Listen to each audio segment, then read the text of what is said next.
the name Colin King, my father's name was Abraham George King. It's a name that's been passed down in the family. My father's father is believed to have come from Australia, England, Australia, then to Levuka, which was, of course, back in those days, the first settlement was, Levuka was the old capital, huh? And his name was Richard Francis King.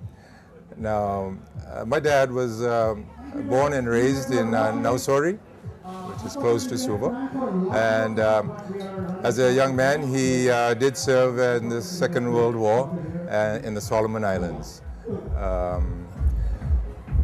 For his career, he worked for the sugar industry. At that time was known as the SPSM, the South Pacific Sugar Mills, which later on became CSR, the Colonial Sugar Refinery, and then FSC for the Fiji Sugar Corporation, which is still known today.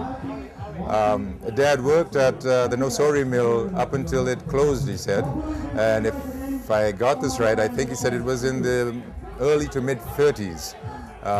When he was transferred to the Penang mill, which is in Raki, and that's where he served the rest of his working days in Raki until he retired in 1985.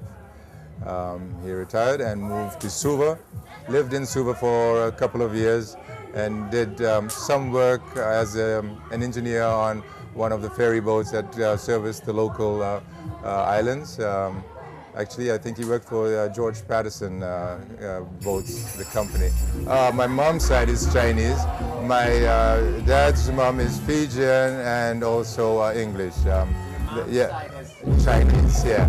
My dad's mom, her last name is Streeter. Yes, Streeter, yes. But the Chinese that we have, I was talking to you about earlier, we have Fijian, Chinese, English, My mom's last name, or her maiden name, is R. King, and they spell it with an A-H-K-I-N-G. I believe in the early days it didn't have a G to it, it was just K-I-N, A-H-K-I-N. In Fiji, you may know some of the families with the last name as R. Ben, R. Sam, R. Yuk, Chong Su.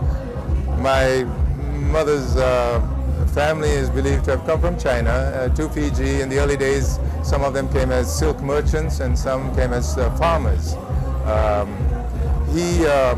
His parents, my mom's dad's parents, lived in Vanuatu.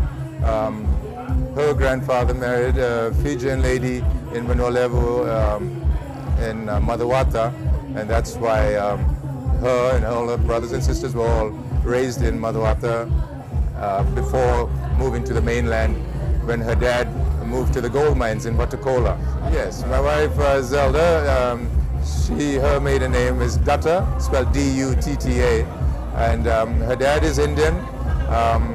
Her grandfather from her mother's side is Indian, but her grandmother from her mom's side is Samoan Chinese, and their last name was R. Ben. Yes. Her father, though, was full Indian. As a multicultural place, I think Fiji is, a very good example to most countries, where each religion is respected. As you know, most people in Fiji are Christians, and Hindus and Muslims we have, and some Buddhists. To see festivals in Fiji like the common or the very big festival that people look forward to, the Hibiscus Festival. To see Fiji at the Hibiscus Festival really brings that all out, because you'll see Fijian mekes and then the Indian dancing and some very modern contemporary dances put out. And in schools, we at the end of the year when we had school concerts, we did plays that our English teachers would teach us, and there were also dances in the Indian dances and the Fijian dances, but the students were all mixed, and that was I thought that was a neat thing. We were very fortunate to grow up at that time, I think, yeah, and have all that.